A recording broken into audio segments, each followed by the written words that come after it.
بسم الله الرحمن الرحيم. انت اسمك ايه؟ اسمك ايه الاول؟ حسن فهم مرسي عبد الله إدريس. سنة كام يا حسن؟ اتكلم. لا ما تضحكش، اتكلم. ماشي. انت ساكن فين هنا في القاهرة؟ ساكن في مدينة السلام النهضة. ماشي. انت في سنة كام؟ لا مش مدرسة. عندك كام سنة؟ 16. ماشي. عندك كم سنة؟ لا طبعا 16. وجاي التحرير ليه بقى؟ ايه مطالبك؟ أنا مطالبي عاوزين نجيب المشير ده، عايزين نجيب حق الشهداء. ماشي. يعني عشان نبرد نار أهل الماتوا دول. ماشي. ونبرد نار الشعب كله، لازم نعرف نجيب النظام الفاسد ده كله في ميدان التحرير. ماشي. ولازم نعدمهم ونعاقبهم قدام الناس دي كلها. ماشي. عشان برضو العالم كله يعرف ان مصر مترجعش في كلمتها ومصر ما يضحكش عليها. ماشي.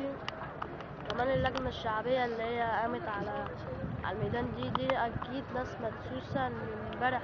مجرد ما دخلوا ماشي وكسروا اللي الناس حكتها، مخلوش حد قاعد في الميدان دلوقتي فاضية بعد ما كان فيها ناس كتير قوي، مبقاش فيها حد، حتى الاعتصام يعني بيتفض خلاص. فاحنا كده مش عارفين نجيب حق ولا باطل. طب انت شايف بعد الثورة بقى المفروض ايه اللي يحصل؟ المفروض بعد الثورة اللي يحصل ده يعني نعرف بعد ما نحاكم الرئيس ونحاكم دي ناس دي كلها، أولا نعمل عيد الثورة عشان أي حد يمسك يجي على آخر السنة ويعرف يوم العيد ده يفتكر إن هو لو عمل كده، مجرد ما يعمل كده هيتشال من هو والنظام بتاعه ده هيتشالوا من المنصب وهيتحاكموا برضه. المحاكمة مش هتكون صغيرة، لا هتبقى محاكمة بالموت، وده موت ناس وشرد ناس كتير قوي كانت هتبقى حاجات، بس المصاريف والدخل بتاعهم مش مكفي، لدرجة ان في ناس اتجننت من قلة المصاريف. ماشي. وهو مش هينفع كده. وكمان الشعب ما عملش الصح لما خلى الرئيس اتخلى، وكان المفروض يتنحى حتى ان النظام كله يتشال، ولسه سايبين اطراف من النظام الفاسد ده. ماشي. المفروض ان انت طالما عملت ثورة، اللي نزل الميدان من اول 25 ما يمشيش الا لما النظام ده كله يمشي. ماشي. ويجي نظام جديد تاني يعرف يأسس لك البلد ويخليها بلد الديمقراطية.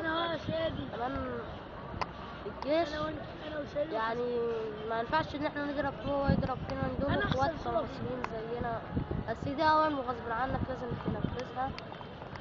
فيعني هو ما ينفعش نوقف الجيش. اي بلد لما حد بيوقف ناس ماشي بيجيب ناس من بره، حتى انت تعرف يجيلك قلب تقتله ويجيله قلب يقتلك. ماشي. كمان اللجنة الشعبية دي اللي هي عملت فيها رجالة على البياعين، كانوا ممكن يوم زي كده دول لو اساسا لو بيحبوا البلد كانوا دخلوا قدام الجيش ده قتلوا في الجيش والجيش قتل فينا، كانوا هيعرفوا يهزوا النظام القديم ده. طيب ونحل مشكلة الفقر دي ازاي بقى؟ حلوا مشكلة الفقر دي ان يعني الدخل بتاع البلد والمكسب بتاع البلد ده كله يتقسم على الشعب. ماشي. حتى لو يعملوا كل أسرة 20 كيلو، المهم انه محدش فيهم ينام جعان ومحدش يقف قدام مراته معهوش ادوا شرعية للمجلس. مؤاخذة يعني مفلس وكده. فلازم 20 جنيه في اليوم يعني 600 جنيه في الشهر، دول كويسين؟ كويسين قوي. يعمل ايه بقى بال20 جنيه في اليوم؟ يجيب بيهم ايه؟ يعني هيجيب له مثلا بجنيه ولا بجنيه ونص عيش. ماشي. لو أسرة 3 أنفار أو نفرين. ماشي.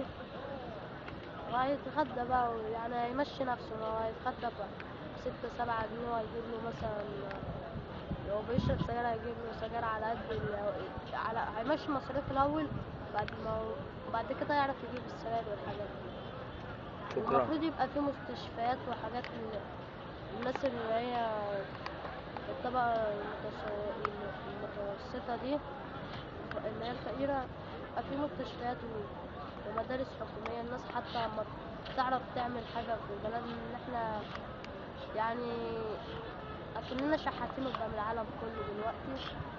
ماشي. ومع ان بلدنا فيها فلوس كتير قوي، يعني بيبقى فيها فلوس كتير قوي، بس الحرامية بقى اللي هما النظام الفاسد دول واخدينها اول باول. انت كان وياخدوا نفسك منك تروح زيادة مدرسة؟ عليهم. ايوه.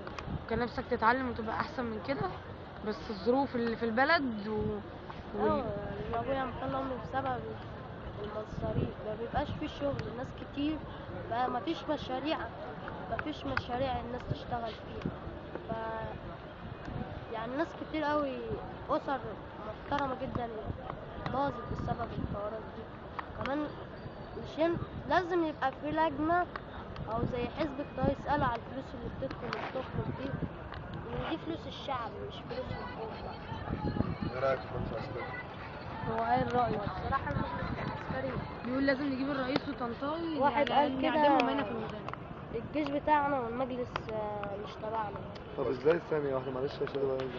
ازاي الجيش بتاعنا والمجلس مش تبعنا هما الاتنين اصلا في بعض يعني؟ لا انت لو جيت حللت دي، المجلس ده نظام فاسد كله تبع حسن مبارك.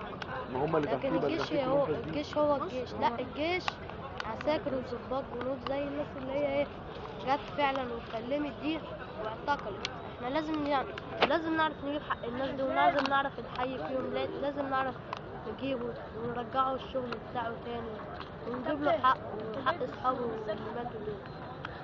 لكن المجلس زي رئيس جمهورية ماسك البلد زي حسني مبارك بالظبط. وانت يعني احنا ما معتصم عملناش هنا حاجة. ومش هتمشي؟ لا مش حتى لو هتمشي. هموت، يعني الواحد ممكن الموت موتة واحدة. أنا الشعب المصري ده أحلى حاجة فيه إنه ما بيخافش من الموت. اللي بيموت موتة واحدة. ما حاجة من الاتنين، يا تيجي وتحرر نفسك وتعرف تعمل حاجة لنفسك في المستقبل، يا إما هتموت بقى يبقى نهاية حياتك. المفروض الناس اللي ماتت دي أهاليها بقى تحس إنهم عملوا لهم حاجة قبل ما يموت. مش دعوة بقى 50,000 و1500، لا لازم يعرفوا العالم كله الناس اللي ماتت دي نزلت حرروا 87 مليون مصري. مثلا لو مش أسرة واحدة. جميل يا حسين. ألف شكر يا حسين. بص لو أب مات ده أحد المعتصمين في ميدان التحرير.